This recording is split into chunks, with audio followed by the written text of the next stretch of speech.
Hello students. History में अभी तक आप लोग चैप्टर नंबर 1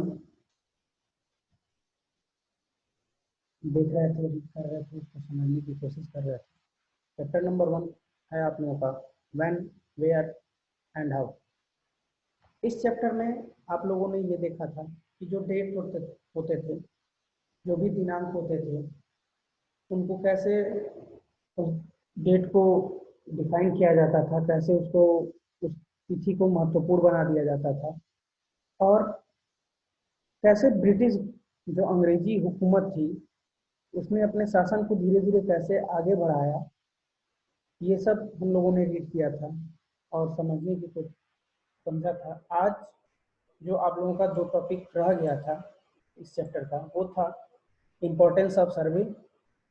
कुछ सर्वेक्षण हुए थे अंग्रेजी हुकूमत में, अंग्रेजी शासनकाल में, उसके बारे में। और दूसरा टॉपिक था what official record do not take, और कुछ ऐसे रिकॉर्ड थे जिनको बताया नहीं गया था किसी से, तो वो रिकॉर्ड कौन कौन से थे। तो सबसे पहले आइए देखते हैं इम्पोर्टेंस ऑफ सर्वे। जो सर्वेक्षण कराया गया था वो क्यों महत्वपूर्ण था। तो British rule was based on maximum exploitation in minimum time. जो अंग्रेजी हुकूमत था उसका शासन करने का एक यही आधार था कि कम समय में हम लोग जहाँ भी रहें वो वहाँ पे कम समय में ज़्यादा क्या करें, एक्सप्लोटेशन करें, यानी ज़्यादा वहाँ पे विध्वंस करें। अंडर कॉलोनियल एडमिनिस्ट्रेशन, जो कॉलोनियल शासनकाल एडमिनिस्ट्रेशन इन लोगों का चल रहा था, उपनिवेश शासनकाल, उसमें सर्वेइंग बिकेम इम्पोर्टेंट। जो सर्वे था, जो निरीक्षण था, सर्वेक्षण था, उसको क्या कर दिया गया, महत्वपूर्ण कर दिया गया। बाय द 19th सेंचुरी, 19वीं शताब्दी तक survey were done to map the entire country. जो सर्वे होता था 19वीं शताब्दी तक, वो किस प्रकार होता था, वो एक सिर्फ और सिर्फ मैप के सहारे, एक मानचित्र के सहारे हो जाता था। Surveys were carried out to access revenue, flora, fauna, topography, pattern और प्रॉपर्टी। जो सर्वे होता था वो एक्सेस रेवेन्यू की, जो टैक्स आते हैं, जो रेवेन्यू आता है, उसको कैसे और ज़्यादा बढ़ाया जाए। चाहे अब ये वनस्पति, जो भी वनस्पतियां लोग उगाते थे, जो भी लोग जीव जंतु रखते थे, या लोगों की जो भी उस समय की जो भी भौगोलिक स्थिति थी, लोगों के पास कितनी खेती है, इसी पे क्या होता था, इसी के आधार पर रेवेन्यू लिया जाता था और इसी को सर्वे में क्या किया जाता था, इंक्लूड किया जाता, शामिल किया जाता in the country. From the end of the 19th century, 19वीं शताब्दी के बाद अंत तक, सेंसस वेयर कैरिड आउट, धीरे धीरे क्या होने लगी, जनगणना भी होने लगी, जनगणना भी हुई। These help to know detailed demographic structure of an area, province and the country. जब जनगणना हुई तो इसके बारे में जो भी राज्य होते थे या जो भी प्रांत होते थे उस देश के, उसके बारे में डिटेल उसका स्ट्रक्चर मिला, बहुत विस्तृत तरीके से उसकी पूरी व्याख्या हुई उस सेंसस में, उस जनगणना में।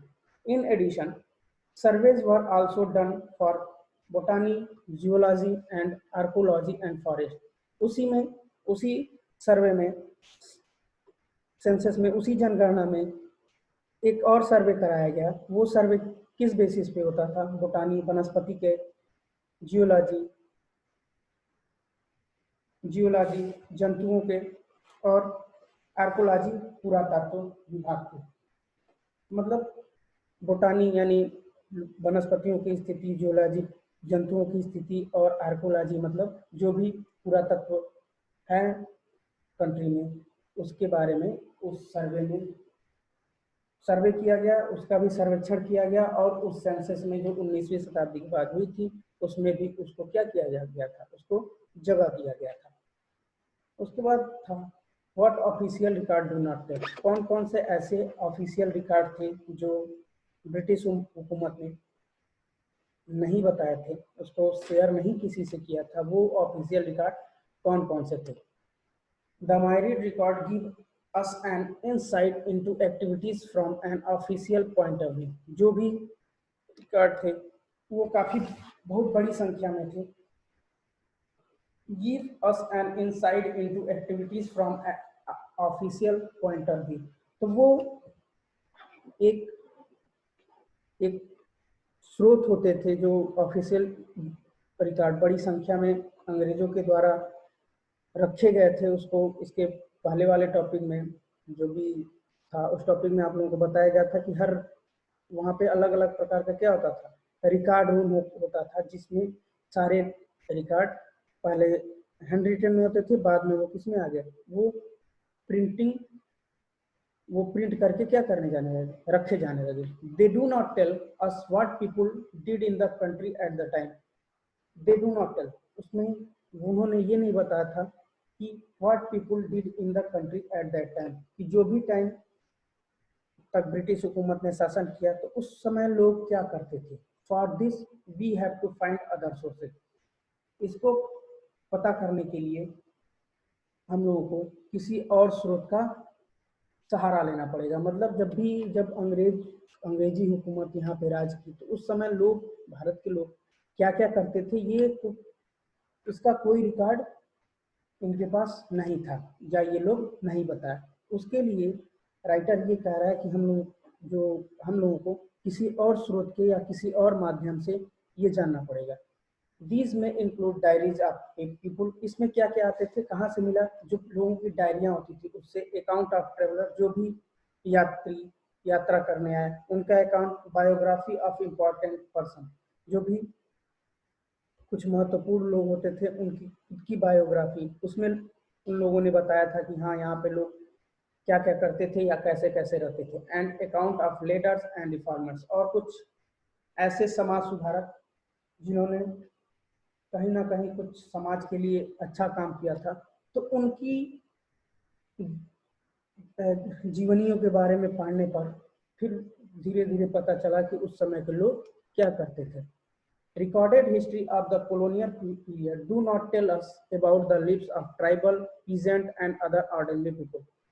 जो भी उपनिवेश जो औपनिवेशिक चला था, एक शासन का तरीका या जो भी उपनिवेश हुआ था उस पीरियड में, उस काल में कुछ ये नहीं बताया गया था कि जो आदिवासी लोग थे वो कैसे रहते थे, उनके बारे में कुछ कोई जानकारी नहीं थी। पीजेंट जो भी एंड अदर ऑर्डिनरी, और जो भी किसान थे या इसके अलावा जो भी साधारण लोग थे उनके बारे में कहीं कोई जानकारी नहीं बताई गई थी। This was undertaken only after India's independence. इसकी जानकारी जब भारत पूरी तरह से स्वतंत्र हो गया उसके बाद से जो भी रिकॉर्ड लोग मिले इतिहासकारों को, उस रिकॉर्ड के माध्यम से धीरे धीरे सब जानकारी हुआ कि लोग कैसे रहते थे अंग्रेजी शासन काल में। तो जो फर्स्ट चैप्टर था आप लोगों का, जो first chapter when, where and how, ये आज खत्म होता है। अब इसका जो बुक का एक्सरसाइज है, चूज द करेक्ट ऑप्शन, इसको आप लोग खुद से करिएगा। नहीं समझ में आएगा फिर से बता दिया जाएगा, लेकिन कोशिश करिएगा। ये भी जो 1 2 3 4 5 है, जो फिलिंग द ब्लैंक्स है, इसका जो इसमें का जो सारा आंसर है जो टिक करने वाला है वो सब कुछ इसी जो जो जो टॉपिक रीड कराया गया उसी में है। तो आप लोग ढूंढ ढूंढ के इसको टिक करिएगा। बाकी जो इसका क्वेश्चन आंसर है वो आप लोगों को पीडीएफ फॉर्मेट में आप लोगों के ग्रुप में सेंड कर दिया जाएगा। आज के लिए बस इतना ही, धन्यवाद।